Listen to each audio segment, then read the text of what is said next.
ಈ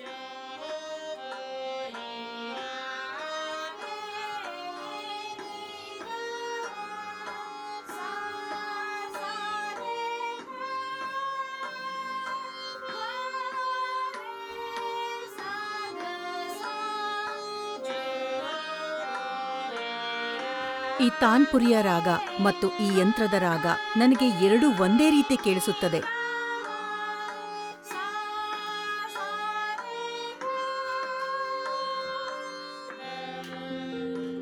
ನನ್ನ ಹೆಸರು ಸರಿತಾ ವಿಶ್ವನಾಥ್ ಲೋಹಾರ್.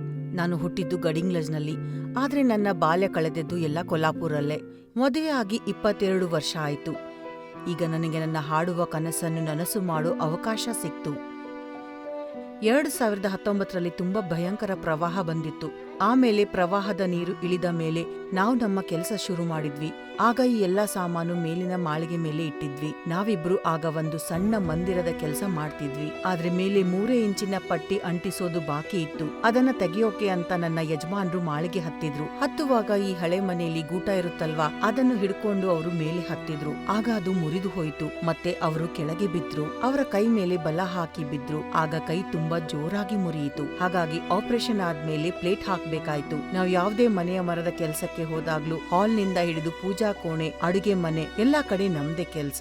ಆದ್ರೆ ನಾನು ನಮ್ಮ ಯಜಮಾನ್ರ ಜೊತೆ ಹೊಸ ಕೆಲ್ಸದ ಜಾಗಕ್ಕೆ ಹೋದಾಗ ಆ ಮನೆಯವರಿಗೆ ಮತ್ತೆ ಜನಗಳಿಗೆ ನಾನು ಸುಮ್ನೆ ಅವ್ರ ಜೊತೆ ಬಂದಿದ್ದೀನಿ ಅಂತ ಅನಿಸ್ತಿತ್ತು. ಹಾಗಾಗಿ ಅವರು ನನಗೆ ಕೂತ್ಕೊಳ್ಳಕ್ಕೆ ಕುರ್ಚಿ ಕೊಡ್ತಿದ್ರು. ನೀವಿಲ್ಲಿ ಕೂತ್ಕೊಳ್ಳಿ, ಅವ್ರ ಕೆಲ್ಸ ಮಾಡ್ಲಿ ಅಂತಿದ್ರು. ನಮ್ಮ ಜೊತೆ ಕೂತು ಮಾತಾಡಿ ಅಂತಿದ್ರು. ಆದ್ರೆ ನಾನು ನನ್ನ ಕೆಲ್ಸ ಶುರು ಮಾಡಿದ ಕೂಡ್ಲೆ ಅವರಿಗೆ ಆಶ್ಚರ್ಯ ಆಗಿತ್ತು. ಪದೇ ಪದೇ ಕೇಳಿದ್ರು, ನೀವು ಈ ಕೆಲ್ಸ ಮಾಡ್ತೀರಾ ಅಂತ 3-4 ಸಾರಿ ಕೇಳಿದ್ರು. ನನ್ನ ಸಂಬಂಧಿಕರಿಗೆ ನಾನು ನನ್ನ ಯಜಮಾನ್ರ ಜೊತೆ ಕೆಲಸ ಮಾಡ್ತೀನಿ ಅಂತ ಗೊತ್ತಾದಾಗ ಅವರು ಹೇಳಿದ್ರು, ಇಷ್ಟೊಂದು ಓದಿದ್ದೀರಾ, ಮತ್ತೆ ಯಾಕೆ ಈ ಕೆಲಸ ಮಾಡ್ತೀರಾ? ಇದೇನು ಹೆಣ್ಮಕ್ಳು ಮಾಡೋ ಕೆಲ್ಸನಾ? ತೂಕದ ಸಾಮಾನು ಎತ್ತೋದು, ಮಿಷನ್ ನಡ್ಸೋದು, ಏನಾದ್ರೂ ಹೆಚ್ಚು ಕಡಿಮೆ ಆದ್ರೆ?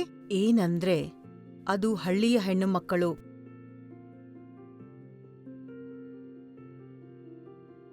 ಇಷ್ಟು ಶ್ರಮಜೀವಿಗಳು ಎಂದು ನೋಡಿ ನಾವು ಅವರಿಗೆ ಕೆಲ್ಸ ಕೊಟ್ವಿ.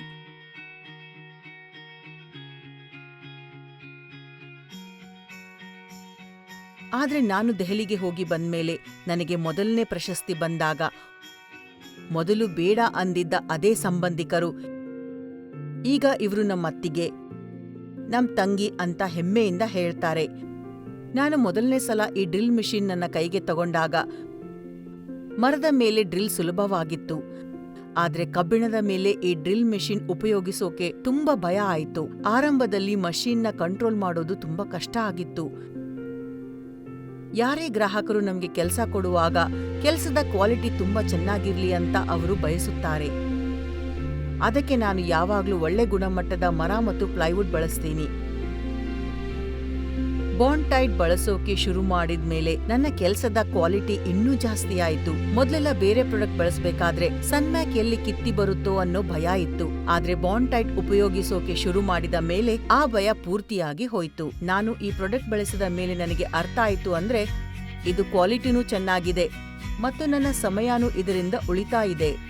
ನಾವಿಬ್ರು ಯಾವಾಗ್ಲೂ ಒಬ್ಬರಿಗೊಬ್ರು ಹೆಗಲು ಕೊಟ್ಟಿದ್ದೇವೆ. ನಂದು ಮತ್ತೆ ನನ್ನ ಯಜಮಾನ್ರ ಬಾಂಡ್ ಎಷ್ಟು ಸ್ಟ್ರಾಂಗ್ ಇದೆ ಅಂದ್ರೆ ನಾವಿಬ್ಬರು ಒಬ್ಬರಿಗೊಬ್ಬರಿಗಾಗಿಯೇ ಹುಟ್ಟಿದ್ದೇವೆ ಅಂತ ನನಗೆ ಅನ್ಸುತ್ತೆ. ಕೊಲ್ಲಾಪುರ್ ಆಕಾಶವಾಣಿ ಕೇಂದ್ರದಲ್ಲಿ ನನ್ನ ಸಂದರ್ಶನ ಮಾಡಿದ್ರು. ನನಗೆ ತುಂಬಾ ಸನ್ಮಾನ ಮತ್ತು ಪ್ರಶಸ್ತಿಗಳು ಸಂದಿವೆ. ವಿಠ್ಠಲ ಪ್ರಶಸ್ತಿ ಮತ್ತು ಸಮಾಜ ಭೂಷಣ ಪ್ರಶಸ್ತಿಯಂತಹ ಗೌರವಗಳು ಸಿಕ್ಕಿವೆ.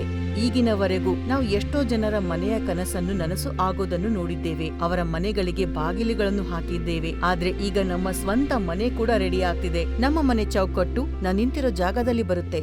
ಈಗ ನಮ್ಮ ಕನಸು ಕೂಡ ನನಸಾಗ್ತಾ ಇದೆ. ಸಾಂಪ್ರದಾಯಿಕವಾಗಿ ಪುರುಷರು ಮಾಡೋ ಕೆಲಸ ಅಂತಾನೆ ನಂಬಲಾಗಿತ್ತು.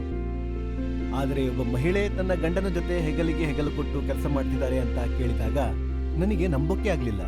ಅದಕ್ಕೆ ನಾನೇ ಖುದ್ದಾಗಿ ಸೈಟಿಗೆ ಹೋಗಿ ನೋಡಿದೆ. ಅವರು ಸ್ವತಃ ಸ್ಟೂಲ್ ಮೇಲೆ ಹತ್ತಿ ಲಾಫ್ಟ್ ಮತ್ತೆ ಬಾಗಿಲಿನ ಕೆಲಸ ಮಾಡ್ತಿದ್ರು.